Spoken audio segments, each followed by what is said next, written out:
Hello दोस्तों, आज हम लोग क्लास 10 के विज्ञान के अंतर्गत बायोलॉजी चैप्टर नंबर 14 का जो है VBI ऑब्जेक्टिव प्रश्न को देखेंगे। यदि उससे पहले आप हमारे चैनल पर नए हैं तो कृपया चैनल को सब्सक्राइब करके बेल आइकन को दबाना ना भूलें। यदि इस PDF का इसका यदि PDF चाहिए तो हमारे टेलीग्राम को ज्वाइनिंग करके जो है इस PDF को जो है फ्री में प्राप्त कर सकते हैं। ये टेलीग्राम का लिंक जो है अबाउट सेक्शन में दिया हुआ है। चलिए शुरू करते हैं आज का वीडियो। तो पहला सवाल है, कहता है 1 नंबर का सवाल है, ग्लोबल वार्मिंग के लिए जो है उत्तरदायी है। ग्लोबल वार्मिंग के लिए जो कौन सा गैस जो उत्तरदायी है? इसका सही जवाब हो जाए ऑप्शन नंबर सी, यानी CO2 गैस, यानी कार्बन डाइऑक्साइड गैस जो है ग्लोबल वार्मिंग के लिए जो उत्तरदायी गैस। अगला सवाल है, नाभिकीय ऊर्जा प्राप्त करने हेतु, यानी नाभिकीय ऊर्जा प्राप्त करने हेतु आवश्यक क्या है? तो इसका सही जवाब हो जाए ऑप्शन नंबर सी, यानी यूरेनियम। यूरेनियम के द्वारा जो है नाभिकीय ऊर्जा प्राप्त किया जाता है। अगला सवाल है, इनमें से कौन नवीकरणीय ऊर्जा है? इनमें से जो है कौन नवीकरणीय ऊर्जा है? तो इसका सही जवाब हो जाए ऑप्शन नंबर सी, सौर ऊर्जा। सौर ऊर्जा जो है नवीकरणीय ऊर्जा स्रोत के उदाहरण है। नवीकरणीय ऊर्जा स्रोत किसे कहते हैं? वैसा ऊर्जा स्रोत जिसको कितनों भी बार यूज किया जाए, प्रयोग में लाया जाए, तो वो जो कभी समाप्त नहीं होता। तो ऐसे जो है संसाधन या ऊर्जा स्रोत को जो हम लोग क्या बोलते हैं? नवीकरणीय ऊर्जा स्रोत बोलते हैं। अगला सवाल कहता है, ऊर्जा के सभी रूप में अनंत स्रोत किसे माना जाता है? कहता है ऊर्जा के सभी रूप, जितने भी ऊर्जा के रूप हैं उसमें जो है अनंत किसे माना जाता है? इसका सही जवाब हो जाए ऑप्शन नंबर सी, सूर्य। सूर्य जो है धरती पे जो है ऊर्जा का मुख्य स्रोत जो है सूर्य को माना गया है। आगे देखते हैं हम लोग। आगे कहता है, पवनचक्की से उपयोगी ऊर्जा प्राप्त करने के लिए पवन का न्यूनतम वेग है, यानी कहता है पवनचक्की से जो है विद्युत पैदा करने के लिए जो है पवन का वेग कम से कम कितना होना चाहिए? इसका सही जवाब हो जाए ऑप्शन नंबर बी, यानी 15 किलोमीटर प्रति घंटा, यानी 15 km प्रति आवर की रफ्तार से यदि हवा चल रहा है तब जो पवनचक्की का जो चक्की घूमेगा और जो है बिजली जो है उत्पादित होगा। अगला सवाल है, बायोगैस का मुख्य अवयव है। बायोगैस का मुख्य अवयव क्या है? तो इसका सही जवाब हो जाए option number B, CH4। CH4 को क्या कहा जाता है? मीथेन कहा जाता है। मीथेन क्या है? CH4 है। आगे देखते हैं। अगला है, निम्नलिखित में से कौन जैव मात्रा ऊर्जा स्रोत के उदाहरण नहीं है? कहता है निम्नलिखित में से कौन जैव मात्रा ऊर्जा स्रोत के उदाहरण नहीं है? तो इसका सही जवाब हो जाएगा ऑप्शन नंबर सी, ये नाभिकीय ऊर्जा। नाभिकीय ऊर्जा जो जैव मात्रा ऊर्जा स्रोत के उदाहरण नहीं है। अगला सवाल है, पृथ्वी पर ऊर्जा का सबसे विशाल स्रोत क्या है? तो पृथ्वी पर जो है ऊर्जा का सबसे विशाल स्रोत क्या है? सौर ऊर्जा। सौर ऊर्जा ही जो है पृथ्वी का मुख्य ऊर्जा का स्रोत है। अगला देखते हैं। अगला कहता है, पृथ्वी को निम्न स्रोतों से सूर्य द्वारा कौन सी प्रमुख ऊर्जा उपलब्ध है? कहता है पृथ्वी को निम्न स्रोतों से सूर्य द्वारा कौन सी ऊर्जा उपलब्ध है? तो इसका सही जवाब हो जाएगा ऑप्शन नंबर सी, यानी प्रकाश ऊर्जा भी प्राप्त होता है पृथ्वी को और उष्मा ऊर्जा भी प्राप्त है। ऑप्शन नंबर सी इसका सही जवाब है। ऑप्शन नंबर सी इसका राइट आंसर हो जाएगा। अगला सवाल है, ईंधन को जलाने के लिए प्रारंभ में कुछ उष्मा देना पड़ता है, इस उष्मा को क्या कहते हैं? कहता है किसी भी ईंधन को जलाने के लिए जो है शुरुआती में जो उसे कुछ उष्मा देना पड़ता है, तो इस उष्मा को किस नाम से जाना जाता है? इसका सही जवाब हो जाए ऑप्शन नंबर ए, निवेश उष्मा और निवेश ऊर्जा। अगला सवाल है, अगला कहता है भोजन से हमें प्राप्त होता है। कहता है भोजन से हमें क्या प्राप्त होता है? तो इसका सही जवाब हो जाए ऑप्शन नंबर सी, भोजन से हमें जैव प्रक्रमों के लिए ऊर्जा प्राप्त होती है और रासायनिक कार्यकलाप के लिए जो है ऊर्जा प्राप्त है, यानी ऑप्शन नंबर सी इसका सही जवाब है। भोजन से हमें ए और बी दोनों मिलती है, यानी जैविक प्रक्रमों के लिए ऊर्जा और रासायनिक कार्यकलाप के लिए ऊर्जा प्राप्त होती है। अगले सवाल को देखते हैं। अगला सवाल है, वाहनों से ईंधन के रूप में आवश्यक है। क्या कहता है?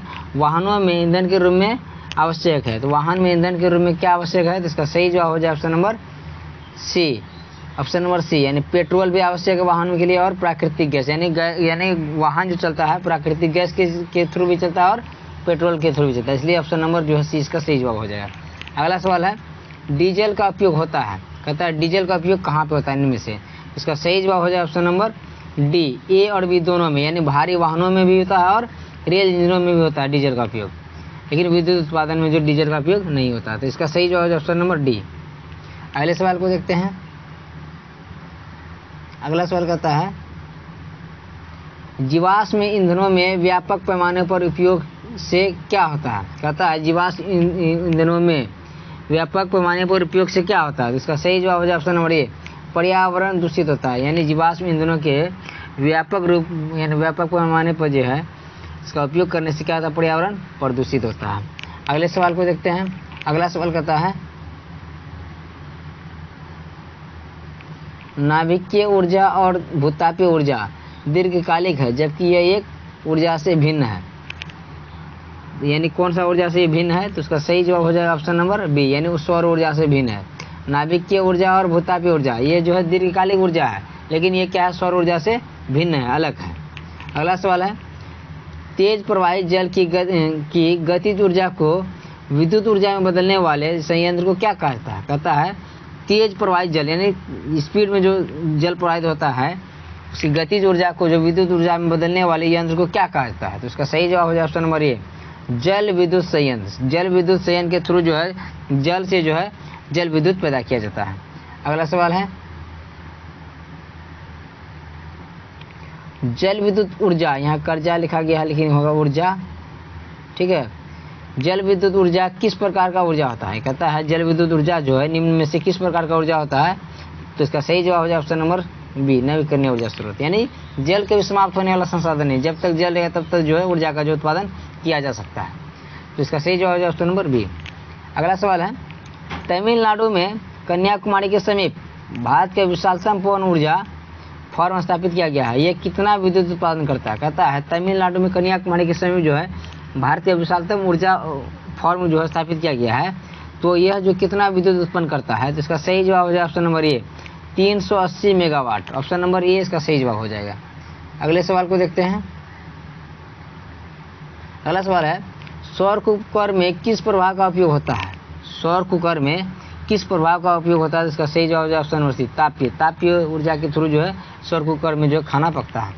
अगला सवाल है मानव निर्मित उपग्रहों तथा अन्वेषक युक्तियों में मार्स ऑर्बिटरों प्रमुख ऊर्जा स्रोत के रूप में किसका किया जाता है?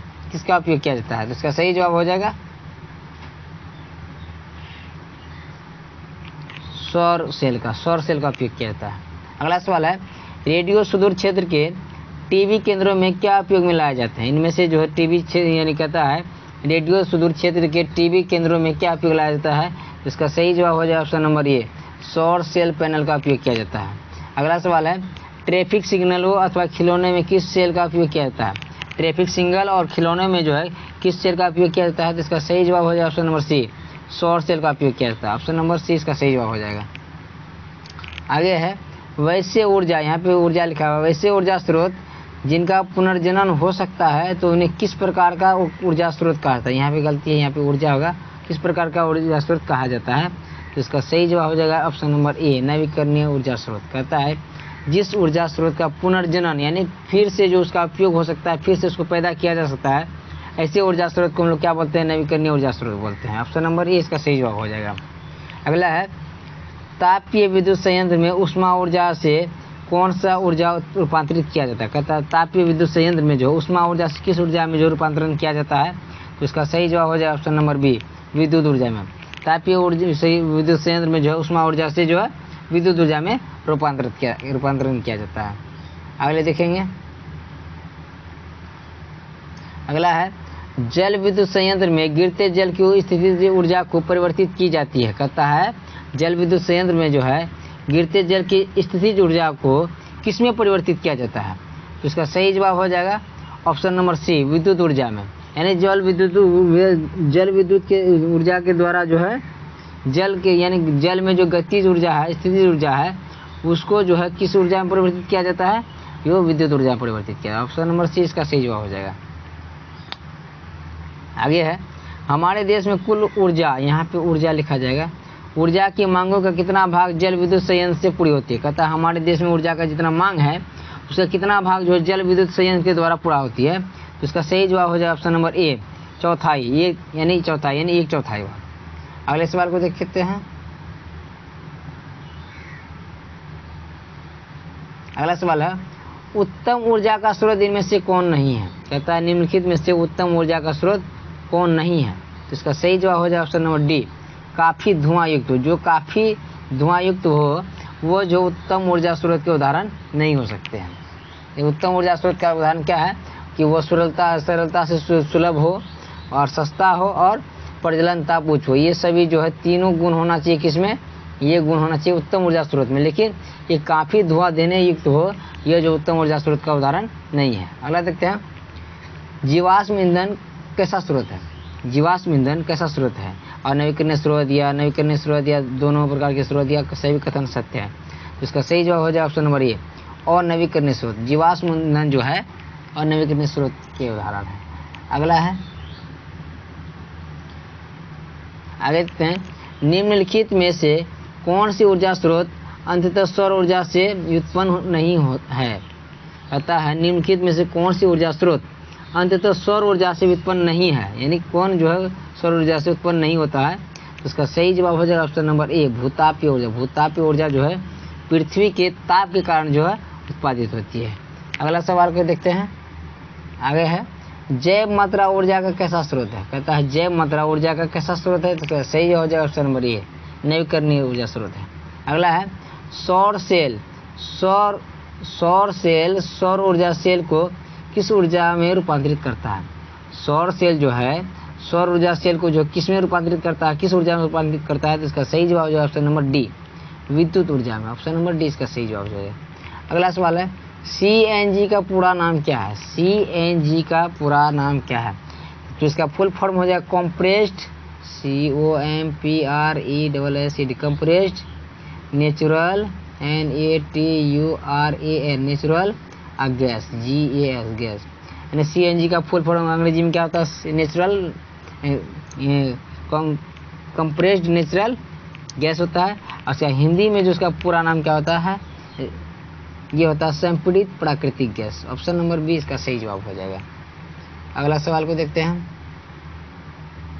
अगला सवाल है, 2 या 3 घंटों की अवधि में बस बॉम्बनुमा सौर कुकर के अंदर का ताप पहुंच जाता है। कहता है 2 से 3 घंटे के अंदर में जो है बॉम्बनुमा सौर कुकर के अंदर का ताप जो है कितना पहुंच जाता है, कितना से कितना हो जाता है, तो इसका सही जवाब हो जाएगा option number B, 100 degree Celsius से 140 डिग्री सेल्सियस तक जो पहुंच जाता है, ये 2 से 3 घंटे के अंदर में। अगला सवाल है, सौर पैनलों का उपयोग होता है, तो निम्नलिखित में से सौर पैनल का उपयोग कहाँ पे होता है, इसका सही जवाब है ऑप्शन नंबर ए, मुख्य ऊर्जा स्रोत के रूप में। मुख्य ऊर्जा स्रोत के रूप में जो किसका उपयोग किया जाता है, सौर पैनल का उपयोग किया जाता है। ऑप्शन नंबर सी इसका सही जवाब हो जाएगा। आगे देखते हैं। अगला कहता है, E=mc² सूत्र को किसने प्रतिपादित किया था, यानी E=mc² का जो सूत्र दिया था ये कौन दिया था, इसका सही जवाब हो जाएगा option number D, Albert Einstein ने दिया था। अल्बर्ट आइंस्टाइन इसका सही जवाब हो जाएगा। अगला सवाल है, OTEC विद्युत संयंत्र केवल तभी प्रचालित होती है जब महासागर में पृष्ठ जल का ताप 2 किलोमीटर तक की गहराई पर जल को ताप में अंतर, यानी जल का ताप में कितना अंतर होता है, तो उसका सही जवाब हो जाए ऑप्शन नंबर ए, यानी 20 डिग्री सेल्सियस का जब अंतर हो तब जो है OTEC विद्युत संयंत्र जो है प्रचालित होता है। अगला सवाल को देखते हैं। अगला सवाल हो जाए, सौर सेल बनाने के लिए किस धातु का उपयोग किया था। सौर सेल यानी सौर ऊर्जा से जो है विद्युत प्राप्त करने के लिए जो है सौर सेल लगाए जाते हैं, तो उस किस धातु का बना होता है, तो इसका सही जवाब हो जाएगा ऑप्शन नंबर डी, ये सिलिकॉन धातु का बना होता है। ऑप्शन नंबर डी हो जाएगा।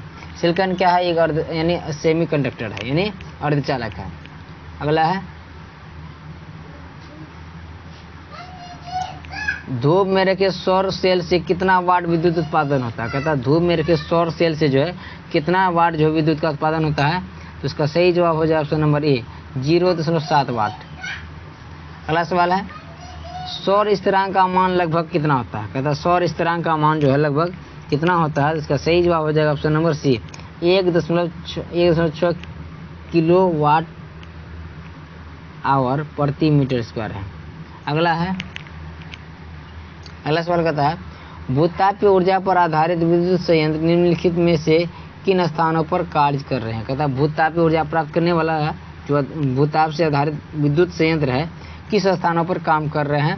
तो इसका सही जवाब हो जाएगा ऑप्शन नंबर डी को देख लेते हैं, न्यूजीलैंड तथा संयुक्त राज्य अमेरिका, इसका सही जवाब हो जाएगा। अगला सवाल है पृथ्वी के किसी क्षेत्र में प्रतिदिन प्राप्त होने वाली सौर ऊर्जा का औसतन कितना परिमाण प्राप्त होता है। तो इसका सही जवाब हो जाएगा ऑप्शन नंबर सी, 10 से 15 किलोवाट आवर प्रति मीटर स्क्वायर। अगला सवाल है शारीरिक कार्यों को करने के लिए किस प्रकार की ऊर्जा का उपयोग किया जाता है। शारीरिक यानी शरीर से काम करने के लिए जो किस प्रकार का ऊर्जा का उपयोग किया जाता है। तो इसका सही जवाब हो जाएगा ऑप्शन नंबर सी, पेशीय ऊर्जा का उपयोग किया जाता है, यानी ताकत के लिए जो है पेशी का जो है यानी यूज किया जाता है। अगला सवाल को देखते हैं।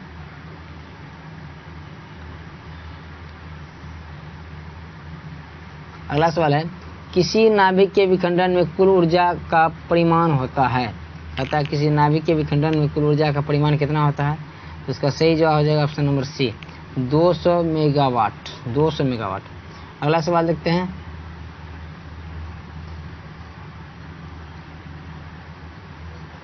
अगला सवाल महासागरों में ऊर्जा उपलब्धता के रूप में है। कहता है महासागर में जो ऊर्जा किस रूप में है उपलब्ध है।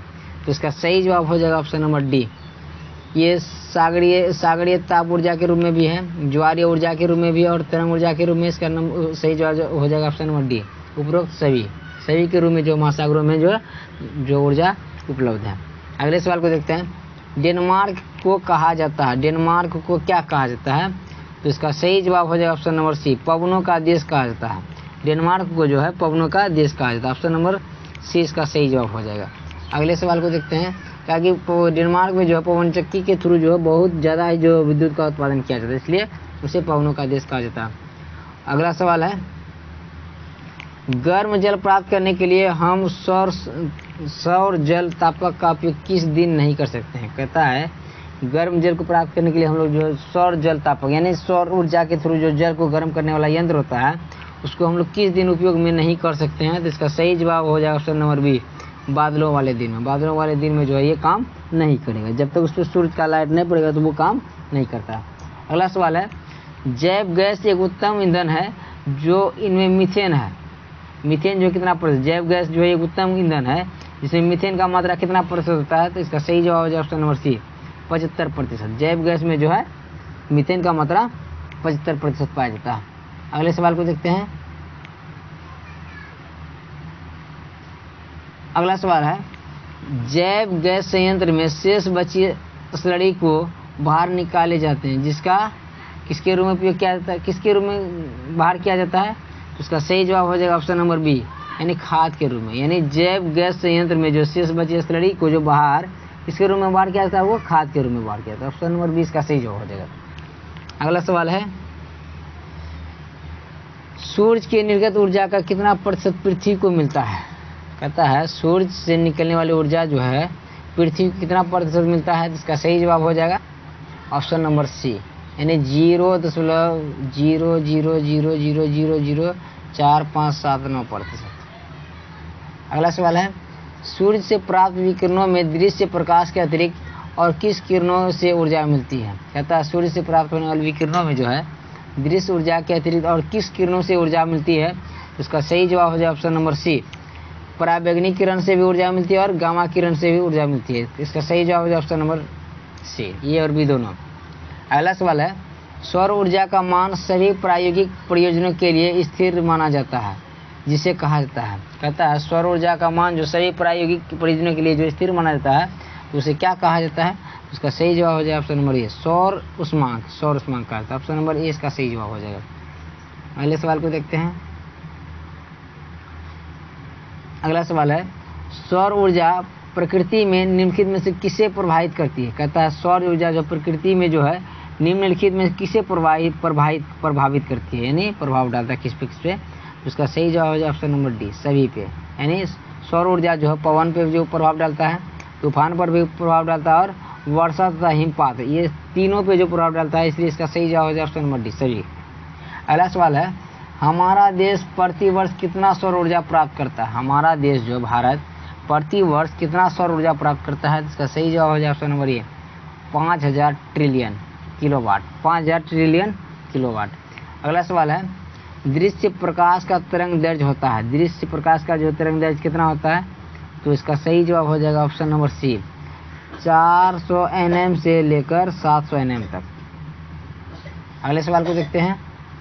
अगला सवाल कहता है, लाल रंग से अधिक तरंग दैर्घ्य के विकिरण को क्या कहते हैं? लाल रंग से अधिक तरंग दैर्घ्य वाले विकिरण को क्या कहते हैं? इसका सही जवाब है ऑप्शन नंबर ए अवरक्त वर्ण। अवरक्त वर्ण का यानी अवरक्त वर्ण का जो तरंग दैर्घ्य जो है लाल रंग से अधिक होता है। अगला सवाल है, बैगनी वर्ण से कम विकिरणों को क्या कहते हैं? यानी बैगनी वर्ण से कम विकिरण वाले तरंग यानी वर्ण को क्या कहते हैं? इसका सही जवाब है ऑप्शन नंबर ए पराबैंगनी वर्ण। पराबैंगनी रंग। अगला सवाल को देखते हैं। विद्युत चुंबकीय तरंगे जिनका तरंग दैर्घ्य पराबैंगनी वर्ण से भी कम रहे हैं वे क्या कहलाते हैं? यानी विद्युत चुंबकीय तरंगे जो है वो कौन है जिसका तरंग दैर्घ्य पराबैंगनी वर्ण से कम होता है? तो उसका सही जवाब हो जाए ऑप्शन नंबर ए एक्स किरण भी है और वाई किरण भी है, यानी गामा किरण इसको बोलते हैं। तो इसका सही जवाब हो जाए option number A C. Option number C इसका सही जवाब हो जाए। अगला सवाल है, सूर्य के प्रकाश से हमें जिस गर्मी की अनुभूति होती है उसमें कौन सा विकिरण उपस्थित होता है? कहता है सूर्य के प्रकाश से जो हमें गर्मी का अनुभव होता है उसमें कौन सा विकिरण उपस्थित होता है? तो इसका सही जवाब हो जाएगा ऑप्शन नंबर बी अवरक्त विकिरण। ऑप्शन नंबर बी इसका सही जवाब हो जाएगा। अगले सवाल को देखते हैं। अगला सवाल है, किस ऊर्जा का दोहन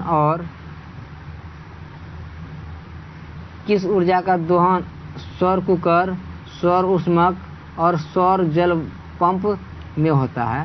तो इसका सही जवाब हो जाएगा ऑप्शन नंबर बी यानी सौर ऊर्जा का उपयोग किया जाएगा। यानी सौर नाम से ही प्रचलित है इसलिए जो इसमें सब में जो है सौर ऊर्जा का उपयोग किया जाएगा। ऑप्शन नंबर बी इसका सही जवाब हो जाएगा। अगले सवाल को देखते हैं। आगे कहता है, बांध के निर्माण में जो पेड़ पौधे वनस्पति आदि जल में डूबकर अलवणीय परिस्थितियों में सरकर मीथेन गैस उत्पन्न करते हैं वह क्या कहलाते हैं? इसका सही जवाब हो जाएगा option number B methane gas के कारण ग्रीन हाउस गैस प्रभाव उत्पन्न होता है। अगले सवाल को देखते हैं। ईंधन के रूप में उपलों का उपयोग किया जाता है जो एक जैव मात्रा है के जलने पर होता है, यानी किसके जलने पर, यानी जैव मात्रा के जलने पर क्या होता है? तो इसका सही जवाब हो जाएगा ऑप्शन नंबर सी यानी काफ़ी धुआं निकलता है जो प्रदूषण युक्त होता है, यानी काफ़ी धुआं निकलता है जो प्रदूषण युक्त होता है। अगला सवाल है,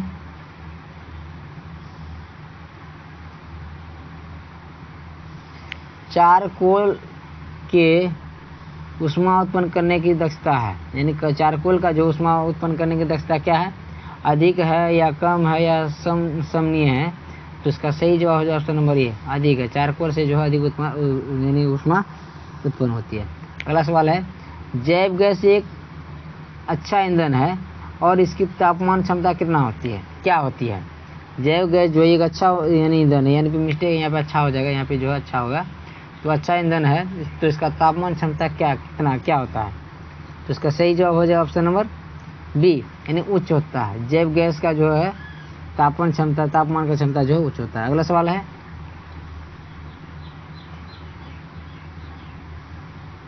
बांध के द्वार पर स्थापित टरबाइन ज्वारीय ऊर्जा को किस ऊर्जा में परिवर्तित करता है? यहाँ पे जो ऊर्जा हो जाएगा, ठीक है, तो इसका सही जवाब हो जाएगा ऑप्शन नंबर बी यानी विद्युत ऊर्जा में।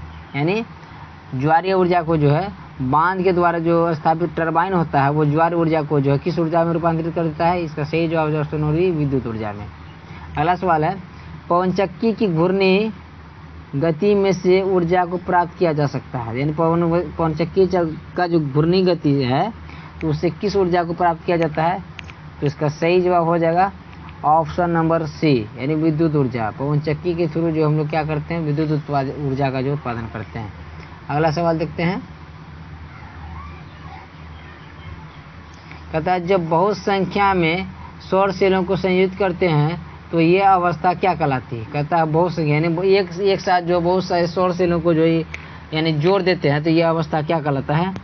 तो इसका सही जवाब हो जाएगा ऑप्शन नंबर ए सौर पैनल कहलाता है। सौर पैनल में जो है एक से अधिक जो है सेलों को जो है जोड़ दिया जाता है, तो वो क्या कहलाता है? सौर पैनल कहलाता है। अगला सवाल है, किसी भारी परमाणु के नाभिक को निम्न ऊर्जा न्यूट्रॉन से बमचारी कराई जाती है। यानी यहाँ पे बमचारी नहीं होगा, बमबारी होगा। यहाँ पे क्या होगा? बमबारी होगा। बमबारी कराई जाती है तो काफ़ी मात्रा में ऊष्मा उत्पन्न होती है, तो इस प्रक्रिया को क्या कहते हैं? इसका सही जवाब हो जाएगा ऑप्शन नंबर बी, नाभिक के विखंडन कहा जाता है। कहता है भारी नाभिक के नाभिक को निम्न ऊर्जा न्यूट्रॉन से बमबारी कराई जाती है तो काफ़ी मात्रा में ऊष्मा निकलती है, तो इस प्रक्रिया को क्या कहते हैं? तो इस प्रक्रिया को हम लोग नाभिकीय विखंडन कहते हैं। अगले सवाल को देखते हैं। अगला सवाल है, ग्रीन हाउस गैसों का सबसे ज़्यादा उत्सर्जन किससे होता है? कहता है ग्रीन हाउस गैस जो है इसका सबसे ज़्यादा उत्सर्जन किससे होता है? तो इसका सही जवाब हो जाए ऑप्शन नंबर ए, जीवाश्म ईंधन से। जीवाश्म ईंधन से जो है ग्रीन हाउस गैस का जो है उत्सर्जन सबसे ज़्यादा होता है। अगले सवाल को देखते हैं, ऊर्जा के अनवीकरणीय स्रोत कौन है? यानी इनमें से जो ऊर्जा के अनवीकरणीय स्रोत कौन है? इसका सही जवाब हो जाए ऑप्शन नंबर बी, कोयला। कोयला क्या है? ऊर्जा के अनवीकरणीय स्रोत है। अगले सवाल को देखते हैं। अगला सवाल है, ऊर्जा सूर्य के ऊर्जा का स्रोत है। यहाँ पे ऊर्जा हो जाएगा, यहाँ पे सूर्य के ऊर्जा का स्रोत क्या है? तो इसका सही जवाब हो जाएगा नाभिक के संलयन। नाभिक के संलयन के थ्रू जो है सूर्य में जो है ऊर्जा प्राप्त होता है। अगले सवाल को देखते हैं। अगला सवाल कहता है 1 मेगावाट के जनित्र के लिए पवन फार्म को कितनी भूमि चाहिए? यानी कहता है 1 मेगावाट यानी जो जनित्र होता है, जनरेटर होता है, पवन फार्म में जो कितनी भूमि चाहिए? तो इसका सही जवाब हो जाए ऑप्शन नंबर ए, 2 हेक्टेयर जमीन चाहिए। 2 हेक्टेयर जमीन में जो 1 मेगावाट के जो जनित्र को स्थापित किया जाता है। अगला सवाल को देखते हैं। अगला सवाल है, जीव द्रव्यमान ऊर्जा स्रोत का उदाहरण निम्नलिखित में से कौन नहीं है? कहता है जीव द्रव्यमान ऊर्जा स्रोत का उदाहरण निम्नलिखित में से कौन नहीं है? तो इसका सही जवाब हो जाए ऑप्शन नंबर सी, नाभिकीय ऊर्जा। नाभिकीय ऊर्जा। अगला सवाल है, निम्न में से किसका उपयोग खाना बनाने वाले ईंधन के रूप में नहीं किया जाता है? इनमें से जो है किसका उपयोग जो खाना बनाने वाले ईंधन के रूप में नहीं किया जाता है? तो इसका सही जवाब हो जाए ऑप्शन नंबर ए, सीएनजी। सीएनजी का उपयोग जो है वाहनों में किया जाता है। अगला सवाल को देखते हैं, सौर कुकर में प्रयुक्त बर्तन प्राय निम्न में से किस रंग से पेंटेड होता है? कहता है सौर कुकर में जो प्रयुक्त बर्तन होता है उसमें जो किस रंग से जो पेंट किया जाता है? तो इसका सही जवाब हो जाएगा ऑप्शन नंबर बी, काला रंग। काला रंग क्या करता है? ऊष्मा को जो अवशोषित कर देता है, जिसके कारण जल्दी जो पानी गर्म होकर जो चावल को जो उबाल देता है और चावल जल्दी से तैयार हो जाता है। अगला सवाल देखते हैं।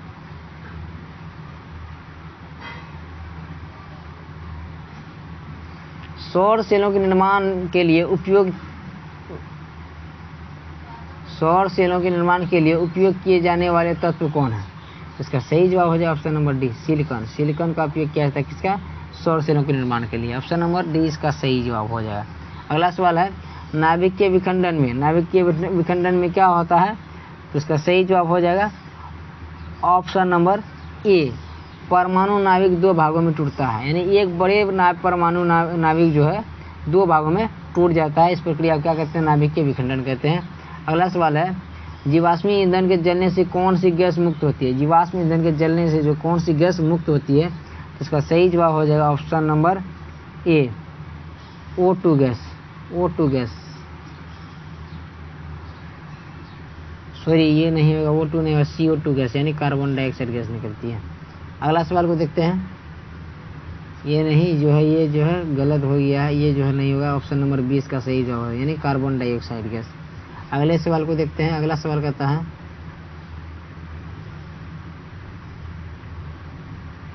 तापीय विद्युत संयंत्र में ईंधन के दहन द्वारा क्या होता है? यानी तापीय विद्युत संयंत्र में जो ईंधन के दहन के द्वारा क्या होता है? तो उसका सही जवाब हो जाए ऑप्शन नंबर बी, ऊष्मीय ऊर्जा उत्पन्न की जाती है। क्या की जाती है? ऊष्मीय ऊर्जा जो उत्पन्न की जाती है। अगला सवाल है, डेनमार्क में कुल ऊर्जा खपत का कितना प्रतिशत पवनचक्कियों से प्राप्त होता है? कहता है डेनमार्क में जो कुल जितना भी यानी विद्युत का ऊर्जा खपत होता है उसका कितना प्रतिशत जो है पवनचक्कियों से वो प्राप्त करता है? तो इसका सही जवाब हो जाए ऑप्शन नंबर ए,